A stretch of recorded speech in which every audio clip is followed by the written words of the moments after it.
സാഹചര്യ തെളിവുകളിൽ നിന്നും സാക്ഷികളിൽ നിന്നും മനസ്സിലാവുന്നത് വർമ്മയെ കൊല ചെയ്ത് ഡയമണ്ട്സ് തട്ടിക്കൊണ്ടുപോയത് രാമദാസ് എന്നൊരാളാണ്. ഇയാൾ സിറ്റിയിലെ സൂര്യ ടെക്സ്റ്റൈൽസ് എന്ന സ്ഥാപനത്തിൽ ഒരു സെയിൽസ്മാനായി ജോലി ചെയ്യുകയായിരുന്നു. ഒരു ഹിന്ദുവാണെങ്കിലും സെന്റ് ജോസഫ് ചർച്ചിലെ ഒരു നിത്യസന്ദർശകനായിരുന്നു പ്രതി. അയാൾ താമസിച്ചിരുന്ന മുറിയിൽ നിന്നും ചില ഫോട്ടോഗ്രാഫുകൾ കണ്ടുകിട്ടിയിട്ടുണ്ട്. ഇതാണ് അയാളുടെ ഫോട്ടോ. ഡയമണ്ട്സ് തട്ടിയെടുക്കുകയായിരുന്നു പ്രതിയുടെ ലക്ഷ്യമെന്നാണ് പോലീസ് മനസ്സിലാക്കുന്നത്. ഇതിനു മുൻപും വർമ്മയുടെ കോവിലകത്ത് നിന്നും ഇതേ തരത്തിലുള്ള രത്നങ്ങൾ മോഷണം പോയിട്ടുണ്ട്. പക്ഷേ ഇപ്പോൾ നഷ്ടപ്പെട്ടതാണ് യഥാർത്ഥ ഡയമണ്ട്സ്. കൊലപാതകയെ പിടികൂടാൻ രാജ്യത്ത് എല്ലായിടത്തും പോലീസ് വലവീശിക്കഴിഞ്ഞു. റെയിൽവേ സ്റ്റേഷനുകൾ, എയർപോർട്ടുകൾ തുടങ്ങി അക്രമി കടന്നുകളയാൻ സാധ്യതയുള്ള എല്ലാ മാർഗങ്ങളിലും അത്യന്തം ജാഗരൂകരായിരിക്കാനാണ് പോലീസിന് കിട്ടിയിരിക്കുന്ന നിർദ്ദേശം. രാംദാസ് എന്ന പേരിൽ അറിയപ്പെടുന്ന ഈ സാമൂഹ്യ വിരുദ്ധനെ കണ്ടുമുട്ടുന്നവർ ഉടനടി അടുത്തുള്ള പോലീസ് സ്റ്റേഷനിൽ വിവരം അറിയിക്കണമെന്ന് ഇൻസ്പെക്ടർ ജനറൽ ഓഫ് പോലീസ് ഒരു പ്രത്യേക അറിയിപ്പിലൂടെ അഭ്യർത്ഥിച്ചിരിക്കുന്നു. ഞാനിവിടെ ഉണ്ടെന്ന് പറയണേ. തപ്പ്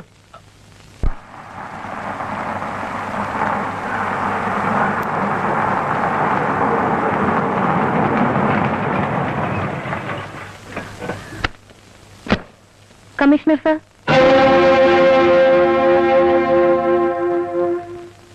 മനസ്സിലായില്ല. ശ്രീദേവി എന്ന് വെച്ചാൽ തെക്കേ കോവിലകത്ത് ഉദയവർമ്മ തമ്പുരാന്റെ മകൾ ശ്രീദേവി. കേട്ടിട്ടുണ്ട്. 6 മാസങ്ങൾക്ക് മുമ്പ് വീട് വിട്ടിറങ്ങിപ്പോയ മകളെപ്പറ്റി മിസ്റ്റർ വർമ്മ ദുഃഖത്തോടെ എന്നോട് പറഞ്ഞിട്ടുണ്ട്. ഒരു ചോദ്യത്തിന് ഉത്തരം കിട്ടാൻ വേണ്ടിയാണ് ഇതുവരെ വന്നത്. എന്റെ അച്ഛൻ എവിടെ? അച്ഛൻ? അപ്പോൾ വിവരങ്ങളൊന്നും ശ്രീദേവി അറിഞ്ഞില്ലേ? I am very sorry. He is no more. കരൾ രോഗം ബാധിച്ച് മരിച്ച ഒരു തോമസിന്റെ ശരീരം ഉദയവർമ്മയുടെ ഒന്നും പറഞ്ഞ് സംസ്കരിച്ചത് ആരെ പറ്റിക്കാനാണെന്ന് എനിക്കറിയില്ല. അതൊക്കെ നിങ്ങൾ പോലീസുകാരുടെ കാര്യം. പക്ഷെ ഇപ്പോൾ ഉദയവർമ്മയുടെ മകൾ ശ്രീദേവിയാണ് ചോദിക്കുന്നത്. ഒന്നും ഒളിക്കണ്ട. എന്റെ അച്ഛൻ എവിടെ? നിങ്ങൾക്കറിയാം എന്റെ അച്ഛൻ എവിടെയെന്ന്. അത് നിങ്ങൾക്കറിയാമെന്ന് എനിക്ക് നന്നായിട്ടറിയാം. പക്ഷെ ഒന്നും നിങ്ങൾക്കറിയില്ല. നിങ്ങൾക്കറിയേണ്ട പലതും എനിക്കറിയാമെന്ന്. താങ്കളുടെ കൃത്യനിർവഹണം തടസ്സപ്പെടുത്തുകയല്ല എന്റെ ഉദ്ദേശം. എപ്പോൾ എനിക്ക് എന്ത് സംഭവിക്കുമെന്ന് എനിക്ക് തന്നെ അറിയില്ല. എന്തെങ്കിലും സംഭവിക്കുന്നതിന് മുൻപ് എനിക്കെന്റെ അച്ഛനെ കാണണം. എനിക്കായിട്ടൊന്നും വെറുതെ ചെയ്യണ്ട. നിങ്ങൾക്കറിയേണ്ടത് ഞാൻ പറയാം. എനിക്കറിയേണ്ടത് നിങ്ങൾ പറഞ്ഞാൽ മതി. നാളെ വൈകിട്ട് കൃത്യം 5:30 ഞാൻ ഹോട്ടൽ റിറ്റ്സിൽ കാണും. അതിനു മുൻപ് ഈ സിറ്റിയിൽ എവിടെയെങ്കിലും ഒരു പെൺകുട്ടിയുടെ നിലവിളി കേട്ടാൽ പിന്നെ നിങ്ങൾ എന്നെ തിരക്കേണ്ടതില്ല. അത് എന്റേതായിരിക്കും.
ജന്മം തോറും നിന്നെ തേടി കേഴുന്നു ഞാൻ ഗാനമായി.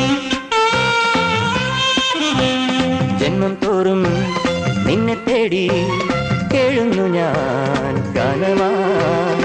കണ്ണീരിലെന്റെ ദേവതേ പൂക്കുന്നു നീ സ്വപ്നമായി. തേടി തേടി എന്നും ഈരൻ കണ്ണുമായി ഞാൻ കാത്തു നിൽക്കുന്നിതാ.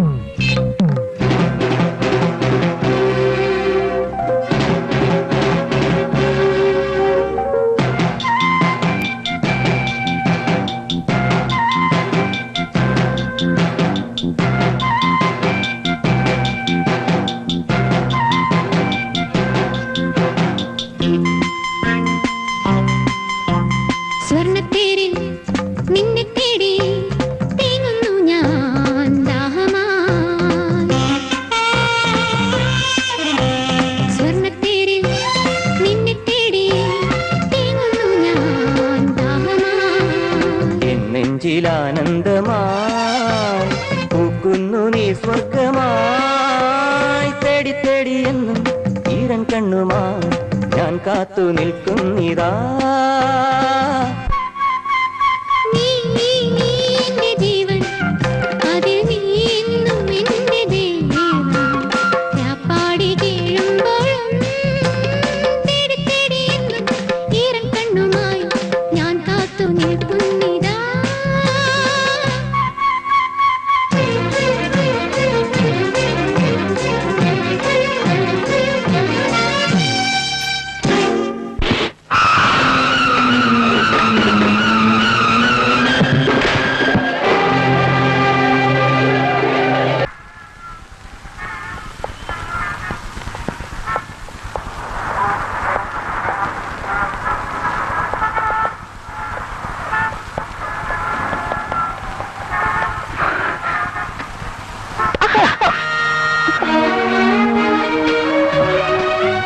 ഒരു വാക്ക് പറഞ്ഞിട്ട് വേണ്ടേ വന്നിരിക്കാൻ.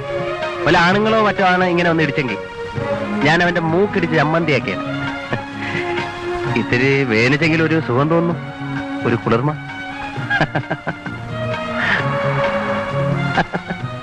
വണ്ടി വിടും. അതെങ്ങനെ വണ്ടി വിടും? ഇത് ഞാൻ പിടിച്ച വണ്ടിയല്ലേ? ഇപ്പൊ തന്നെ ലേറ്റ് ആയി. ദൈവമേ, പടം തുടങ്ങിക്കണം. ആദ്യത്തെ സീൻ തൊട്ട് സ്റ്റണ്ട് ഉണ്ടെന്നാ പറഞ്ഞേ. ഡ്രൈവർ പ്ലീസ് വണ്ടി വിട്. ഞാൻ ഒരു പടം കാണാൻ ഇറങ്ങിയതാ. എന്റെ കൂടെ വരുന്നേ? ഓക്കെ. പ്രഷർ. ഡ്രൈവർ വണ്ടി വിട്. ആരെയും തിരിഞ്ഞിരിഞ്ഞ് നോക്കുന്നത്? പലയിടത്തും വല്ല അടിച്ചോണ്ട് വന്നാന്ന്? പ്ലീസ് എന്നെ ഒന്ന് ഹെൽപ്പ് ചെയ്യൂ. എനിക്ക് ഹോട്ടൽ പ്രസിഡന്റ് വരെ ഒന്ന് പോയാൽ മതി. നിങ്ങളെ ഹോട്ടൽ പ്രസിഡന്റ് കൊണ്ടുവിട്ടാ എനിക്കെന്ത് ലാഭം? ആദ്യം വന്ന് എന്റെ തലയ്ക്ക് ഇടിച്ചിട്ട് നിങ്ങൾ സോറി പറഞ്ഞു. അതുപോട്ടെ. ഞാൻ ഇത്രയും താല്പര്യപൂർവ്വം സംസാരിച്ചിട്ട് നിങ്ങൾ സ്നേഹപൂർവ്വം എന്നെ ഒന്ന് കടാശിച്ചോ? അതുപോട്ടെ. സ്നേഹത്തിന് ഒരു വാക്കെന്നോട് പറഞ്ഞോ? പ്ലീസ് സാർ, തിയേറ്ററിലേക്ക് പോകുന്ന വഴിക്ക് തന്നെ ഹോട്ടൽ പ്രസിഡന്റ്. ഓഹോ, ഞാൻ സാറങ്ങ് വണ്ടി വിട്ടാട്ടെ. ചിലപ്പോ താൻ എന്നെ ഇറങ്ങിപ്പോവാൻ പറയും. കാണാൻ കൊള്ളാവുന്ന ഒരു പെണ്ണെ കണ്ടപ്പോ മനസ്സിലായി പോയി. സാറിന് എത്ര ഇളകിയില്ല. പ്രസംഗിക്കാതെ വണ്ടി വിടറോ?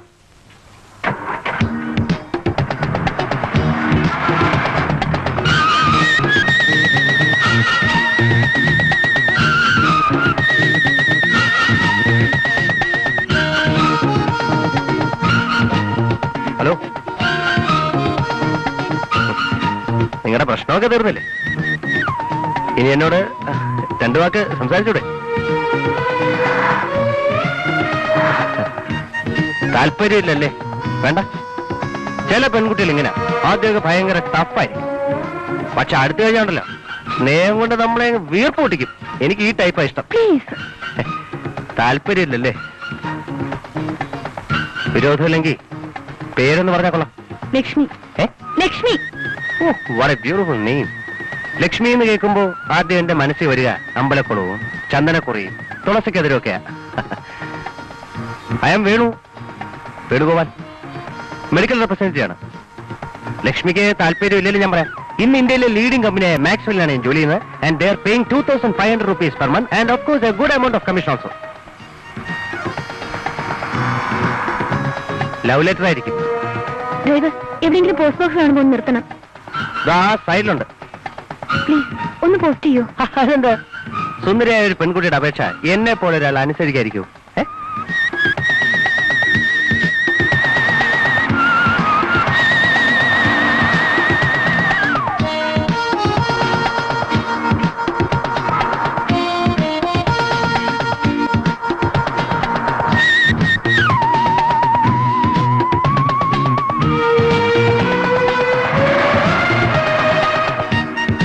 അവിടെ നിർത്താം. വിരോധമില്ലെങ്കിൽ ഞാൻ ഹോട്ടലിൽ കൊണ്ടുവിടാം. No thanks. ലക്ഷ്മി, എന്നെ കൊച്ചാക്കരുത്. I will pay. അപ്പൊ നമ്മൾ പിരിയാണല്ലേ? ഓക്കെ, ഭാഗ്യമുണ്ടെങ്കിൽ നമുക്ക് ഇനിയും കാണാം. പറ്റിയ ഹോട്ടലിലേക്ക് ഫോൺ ചെയ്യും. വേണ്ട.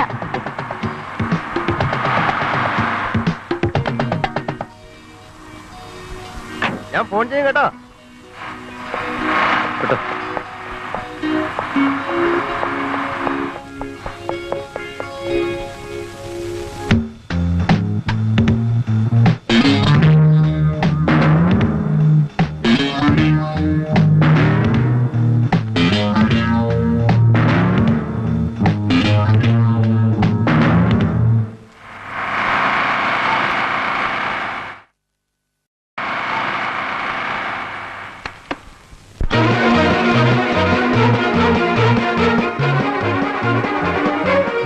തുടങ്ങിയ ഇപ്പൊ തുടങ്ങും.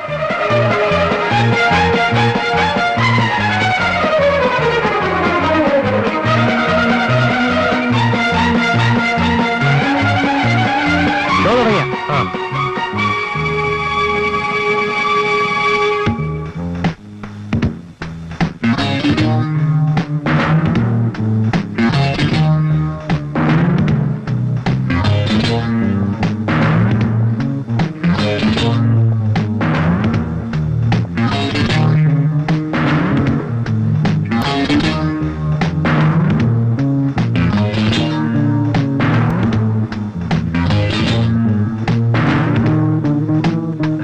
തുടങ്ങിയില്ല. ഇപ്പുറത്തെ അത് പെണ്ണുങ്ങടെ.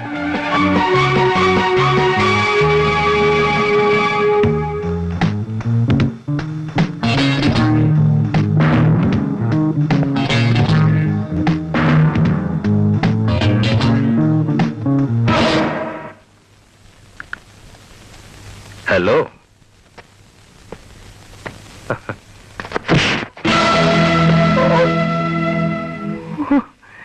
എന്താ പ്രശ്നം?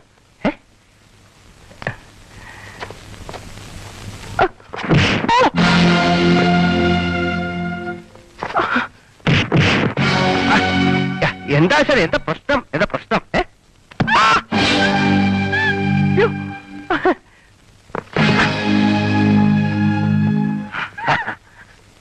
എന്നാ ഒന്ന് കണ്ടിട്ട് തന്നെ വാ.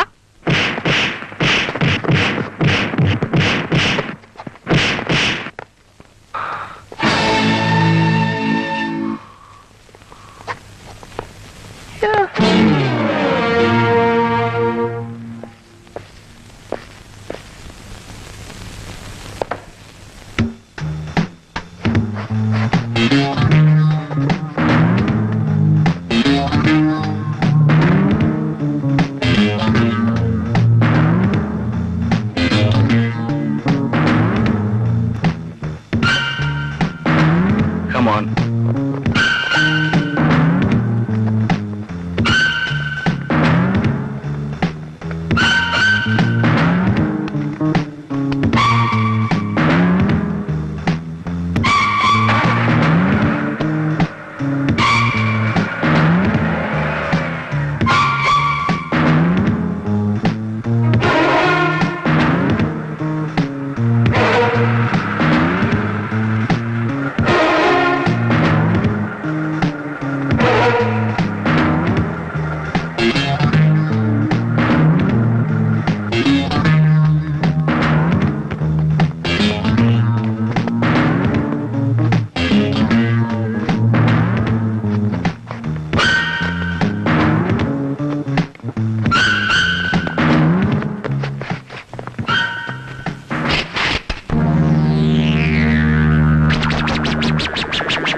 Hello my dear friend, you are welcome. Sir, നിങ്ങളുടെ ആളുകളാണ് ഇവരെന്തിനാ എന്നെ ഇങ്ങനെ തല്ലിച്ചാച്ച്? ഓ പാവം. എന്നാലും എന്റെ സുഹൃത്തിനോട് അല്പം കൂടി മയത്തിൽ പെരുമാറാമായിരുന്നു. ബൈ ദ ബൈ, സുഹൃത്തിന്റെ പേരെന്താ? ഞാൻ വേണുഗോപാൽ, മെഡിക്കൽ റെപ്രസെന്റേറ്റീവ് ആണ്. ഇന്ന് ഇന്ത്യയിലെ ലീഡിംഗ് കമ്പനി മാക്സിലാണ് ഞാൻ വർക്ക് ചെയ്യുന്നത്. I'm getting a salary of 2500 rupees and commissions extra. Oh I see. I am David Antony Fernandes. Very very pleased to meet you. പക്ഷേ നിങ്ങൾ എന്നെ ഇവിടെ കൊണ്ടുവന്നെന്തിനാ? ഒരാഴ്ച ഞാൻ ടൂറിലായിരുന്നു.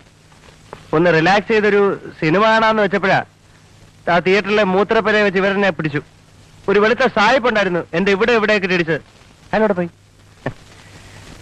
പ്ലീസ്, ഞാൻ പോയിക്കോട്ടെ. എനിക്ക് പുറത്ത് വരാം, പ്രശ്നങ്ങളുണ്ട്. പ്ലീസ് പോയിക്കോളൂ. പക്ഷെ ഞങ്ങളുടെ ചില സംശയങ്ങൾ തീർത്തിട്ട് എന്റെ സുഹൃത്ത് പോയിക്കോളൂ. നിങ്ങളുടെ ചോദ്യങ്ങൾക്ക് ഉത്തരം പറയാൻ ഞാൻ സ്കൂൾ മാഷോ? ഇതൊന്നും ക്ലാസ് റൂമോ?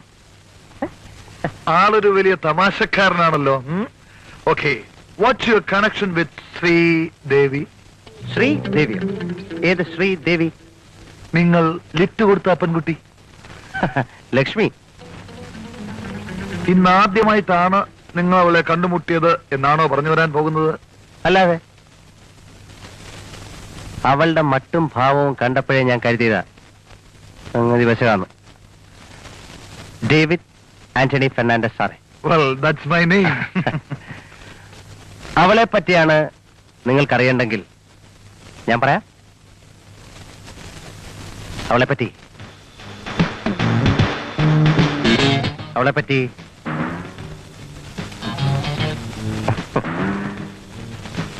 എനിക്കൊന്നും അറിഞ്ഞൂടാ. ഈ രാജ്യത്ത് നിങ്ങളോട് ചോദിക്കാനും പറയാനും ഒന്നും ആരുമില്ലേ? ഒരു കുറ്റവും ചെയ്യാത്ത എന്നെ പിടിച്ചുകൊണ്ടൊന്ന് ഇങ്ങനെ ദ്രോഹിച്ച ദൈവം നിങ്ങളെ വെറുതെ വിടില്ല. ശ്രീദേവി പോലും. ആ പിശാവിനെ പറ്റി എനിക്കൊരു ചുക്കും അറിയില്ല. കണ്ടാ കൊള്ളാവുന്ന ഒരു പെണ്ണാണെന്ന് കരുതി ഞാൻ അവൾക്ക് ഒരു ലിഫ്റ്റ് കൊടുത്തു. അത് ഇത്രയും വലിയ ഇടിത്തിയായി എന്റെ തലയിൽ തന്നെ വീഴുന്നു. ഞാൻ ഓർത്തോ എന്റെ മകളെ നിങ്ങളൊന്നും കാണുന്നില്ലേ? ഓക്കെ മൈ ഡിയർ സുഹൃത്ത് മിസ്റ്റർ വേണു ഗോപാൽ, നിങ്ങൾ എവിടെയാണ് അവളെ ഇറക്കി വിട്ടത്?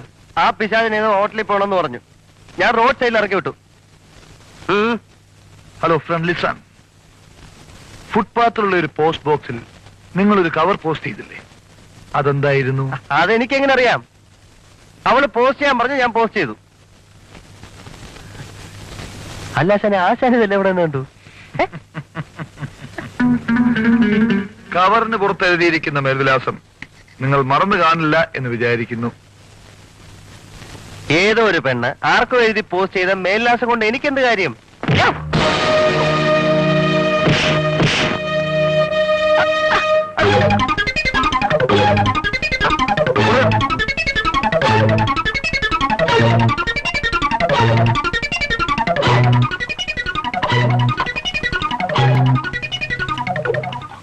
സത്യം പറയുന്നതായിരിക്കും നല്ലത്.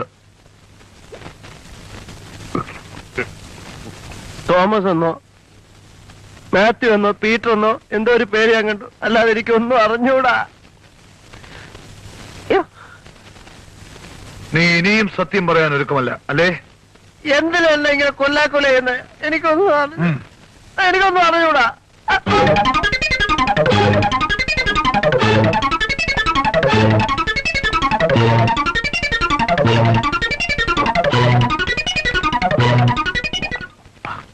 നിന്നെ കൊണ്ട് ഞാൻ സത്യം പറയിക്കും.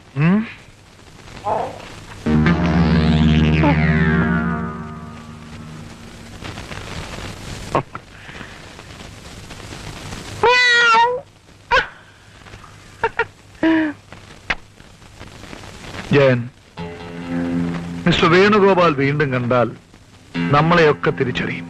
അതുകൊണ്ട് വേണ്ട വിധത്തിൽ ചെയ്യുക. അമിതമായി മദ്യപിച്ച് ഒരപകടം സംഭവിച്ചതായി വരുത്തി തീർക്കണം. ഒരു പാലത്തിൽ നിന്ന് താഴെ വീണ് മരിച്ചോട്ടെ. But be easy and study.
5:30 മണിക്ക് നഗരത്തിലെ വലിയൊരു റെസ്റ്റോറന്റിൽ വെച്ച് city police commissioner mister Samuel George കൊല ചെയ്യപ്പെട്ടിരിക്കുന്നു.